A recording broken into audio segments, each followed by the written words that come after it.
Selanjutnya, karakteristik morfologi filum Echinodermata. Nah, dia itu berasal dari bahasa Latin yaitu echinos yang berarti duri dan derma yang berarti kulit, sehingga Echinodermata berarti hewan berkulit duri. Nah, dengan demikian, Echinodermata adalah invertebrata laut dengan kulit berduri, sistem vaskular air, dan simetri tubuhnya 5 bagian. Nah, secara morfologi, Echinodermata memiliki ciri-ciri sebagai berikut. Nah, yang pertama, tubuhnya itu berbentuk radial pada fase dewasa, memiliki water vascular system dengan tubit untuk bergerak dan makan. Lalu dia memiliki endoskeleton dan pelat kalsit. Lalu dia memiliki permukaan tubuh yang sering ditutupi duri. Lalu dia tidak memiliki kepala yang jelas dan larvanya itu bersimetri bilateral. Kalau dewasa itu tentang kepala ekologi Echinodermata itu hidup eksklusif di laut, ditemukan di laut yang dangkal dan juga dalam. Lalu banyak yang bentik di dasar laut. Lalu dia itu sering membentuk endapan bioplastik. Lalu untuk struktur morfologinya itu ada TK, ada ambulacra, lalu ada tubit, ada spines, ada plas dan stem, lalu ada branchia. Paleoekologi dan aspek hidup dari Echinodermata. Echinodermata ini merupakan hewan laut berkulit duri dari filum Echinodermata yang memiliki simetri tubuh 5 bagian dan sistem vaskular air. Mereka hidup di dasar perairan, mulai dari laut dangkal hingga laut dalam.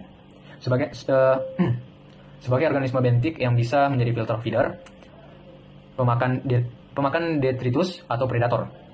Fosil dari Echinodermata penting dalam paleoekologi karena kerangka kalsitnya dapat menunjukkan energi lingkungan, kedalaman air, dan kondisi substrat purba. Dengan bentuk tubuh yang khas seperti tubfit, spina, dan pelat kalsit, Echinodermata menjadi indikator yang sangat berguna dalam rekonstruksi lingkungan laut masa lalu. Sekarang kita masuk ke proses fosilisasi dari Echinodermata. Yang pertama yaitu pembusukan dan disartikulasi, kemudian yang kedua itu mineralisasi atau pergantian, yang ketiga yaitu percetakan atau mold, yang keempat itu merupakan tuangan atau case.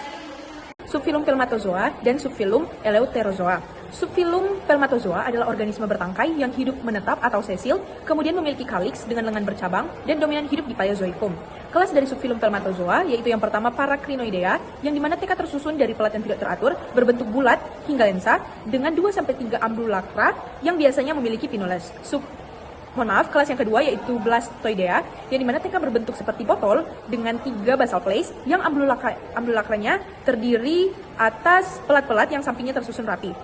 Kemudian kelas Dipoporita, TK berbentuk bulat dan dengan banyak pelat dan memiliki pori ganda, biasanya memiliki 2-3 atau 5 saluran yang digunakan untuk bernafas. Kelas keempat yaitu Rhombrifera, yang dimana TK berbentuk bulat dengan terdiri atas 2-5 ambulacra dan memiliki pola-pola berbentuk belah ketupat di antara pelat sebagian bagian sistem pernafasan.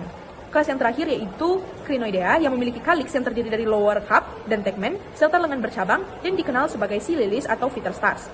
Subfilum yang kedua yaitu Eleutherozoa. Subfilum ini organisme hidup tanpa tangkai tetapi hidup bebas atau mobile dan tubfit yang digunakan dan berkembang dengan baik. Kelas dari subfilum ini adalah Asteroidea, yang dimana tubuhnya berbentuk bintang dengan 5 atau lebih lengan yang tebal dan permukaan tubuh yang berduri halus. Kelas yang kedua yaitu Ophiuroidea, dengan lengan panjang dan tipis, tubuh pusat atau disk jelas terpisah dari lengan. Kemudian kelas yang ketiga adalah Echinoidea, yang dimana tubuh bulat atau pipih tanpa lengan, memiliki duri yang panjang dan tes tersusun atas pelat kalsit. Kelas yang keempat yaitu Holoturoidea, di mana tubuhnya memanjang seperti mentimun laut, memiliki tubfit dan pelat kecilnya tersebar. Kelas yang terakhir yaitu Somasteroidea, yang dimana bentuk tubuh awalnya itu memiliki susunan pelat primitif dan memiliki lengan yang pendek. Berikut adalah gambarnya. Sekarang kita masuk ke sejarah evolusi dari Echinodermata, yang dimana terdapat 4 zaman, yaitu yang pertama zaman Cambrium, yang kedua zaman Ordovicium Silurium merupakan Paleozoikum awal, yang ketiga itu zaman Devon Carbonifera yang merupakan Paleozoikum tengah akhir, yang keempat merupakan zaman Mesozoikum yaitu Trias Kapur, dan yang terakhir merupakan zaman Cenozoikum merupakan era modern. Oke, sekarang kita akan masuk ke bagaimana sih distribusi untuk Echinodermata secara stratigrafi dalam skala waktu geologinya. Nah, dimulai dari periode Cambrium awal, di mana Echinodermata ini pertama kali muncul, mulanya itu memiliki bentuk yang simetris dan menjadi kerangka kalsit stereokarkas pada saat itu. Lalu, selanjutnya pada periode Ordovicium, di mana Echinodermata ini mengalami diversifikasi yang besar dan mengalami perkembangan yang sangat banyak, yang sangat melimpah gitu. Sehingga seperti Crinoid, Sitoid, dan Blastoid itu berkembang dengan sangat pesat dan menjadi kerangka karbonat di laut dangkal dan menjadi bentik yang sangat melimpah. Lalu lanjut ke periode Karbon, di Di situ kan terjadi kepunahan massal Proteus yang memusnahkan banyak crinoid dan blastoid, sehingga hanya ada beberapa dari keturunan echinozoa dan crinoid yang tersisa. Nah, lanjut lagi ke periode era Mesozoikum dan sampai Kenozoikum, di mana sampai sekarang ini Echinodermata modern itu berkembang dengan sangat pesat, di mana Echinoidea itu sangat melimpah dan crinoid itu lumayan berkurang di bagian laut dangkalnya, dan bisa sampai sekarang ini masih melimpah di zona littoral hingga laut dalam. Baik, selanjutnya adalah karakteristik morfologi filum Arthropoda. Nah, berasal dari bahasa Latin yaitu antro yang berarti luas atau sendi dan podos yang berarti kaki. Dengan demikian, Arthropoda adalah hewan invertebrata dengan kaki beruas dengan tubuh bersegmen dan dia itu memiliki keratin dari kitin. Lalu, secara morfologi, Arthropoda memiliki ciri-ciri sebagai berikut. Yang pertama, dia itu ekoskeletoon, yaitu dari kitin, kadang diperkuat oleh CaCO3, lalu tubuhnya itu bersegmen dan terbagi menjadi kepala, toraks, dan juga abdomen. Lalu dia itu memiliki apedages, beruas seperti kaki, lalu dia memiliki sistem saraf yang berupa rantai ventral, lalu pertumbuhannya itu melalui pergantian kulit, lalu dia memiliki mata majemuk. Selanjutnya untuk paleoekologi Arthropoda, yaitu sangat luas dari laut, darat sampai air tawar. Lalu dia itu indikator lingkungan laut, Paleozoikum. Lalu dia dominan di laut, beberapa juga di air tawar. Lalu dia dominan di darat, sangat beragam. Lalu dia itu sangat banyak yang berperan sebagai predator. Lalu struktur morfologinya dia itu memiliki ekoskeletoen, segmen tubuh tak mata, lalu dia memiliki apedages beruas, mata majemuk, dan spirakel atau insang, lalu dia sampai spesifik. Paleoekologi dan aspek hidup dari Arthropoda. Arthropoda sendiri ini merupakan hewan beranggota beruas dengan skeleton keras yang hidup di laut, air tawar, dan darat, dan menjadi organisme bentik maupun berenang, serta fosilnya terutama Trilobita yang penting untuk merekonstruksi kedalaman, energi lingkungan, dan kondisi substrat pada masa purba. Sekarang kita masuk ke proses fosilisasi dari Arthropoda, yang dimana terdapat 4, yaitu yang pertama pembusukan bagian lunak, yang kedua adalah mineralisasi atau pergantian, yang ketiga merupakan cetakan atau mold, yang terakhir merupakan tulangan atau case. Selanjutnya adalah klasifikasi filum Arthropoda yang dibagi menjadi 5 subfilum berdasarkan struktur tubuh, alat mulut, dan juga habitatnya. Subfilum yang pertama adalah Selicerata yang tidak memiliki antena, alat mulut berupa Chelicerae, dan tubuh terbagi menjadi trousoma dan juga opistoma. Kelas dari subfilum ini yaitu yang pertama Merostomata, termasuk di dalamnya Horsisoe, crab, dan Eurypterid yang dimana tubuhnya keras, ekornya panjang, dan merupakan predator laut purba. Kelas yang kedua yaitu Arachnida yang dimana terdiri dari laba-laba, kalajengking, tungau, hidup di darat, dan memiliki 4 pasang kaki. Kelas yang ketiga yaitu Tynconogonida yang disebut sebagai sea spider, tubuhnya yang sangat ramping dan kaki yang panjang.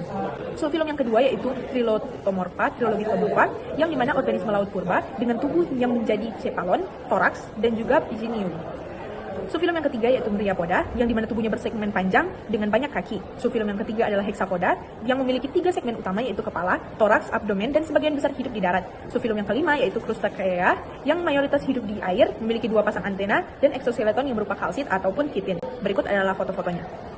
Sekarang kita masuk ke sejarah evolusi dari Arthropoda yang dimana memiliki 4, yaitu yang pertama zaman Cambrium, yang kedua zaman Ordovicium sampai Devon merupakan Paleozoikum awal sampai tengah, yang ketiga merupakan zaman Carboniferum yaitu merupakan Paleozoikum akhir, dan yang berikutnya itu ada Prometherias yang merupakan kepunahan massal, dan Mesozoikum yang merupakan era pertengahan sampai modern.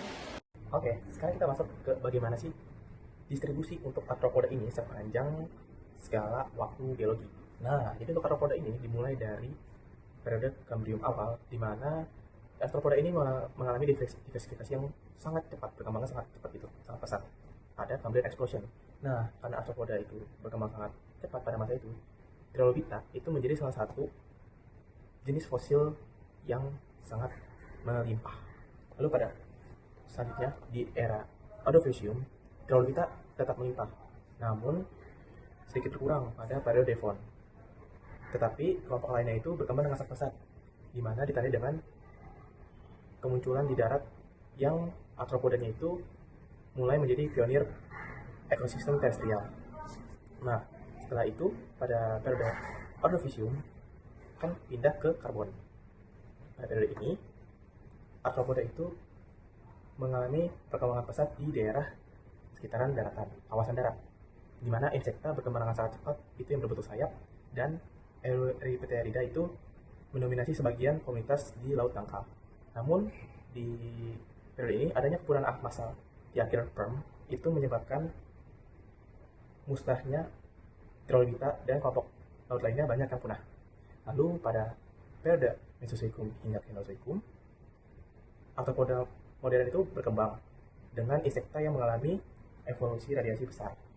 Lalu krustasea modern menjadi dominan di laut, sangat-sangat dominan, dan Selicerata itu berkembang dengan sangat pesat. Lalu karena itu arthropoda menjadi salah satu yang paling beragam dan kelompok yang sangat berkembang pesat karena mereka mendominasi di ekosistem darat dan juga di banyak habitat perairan.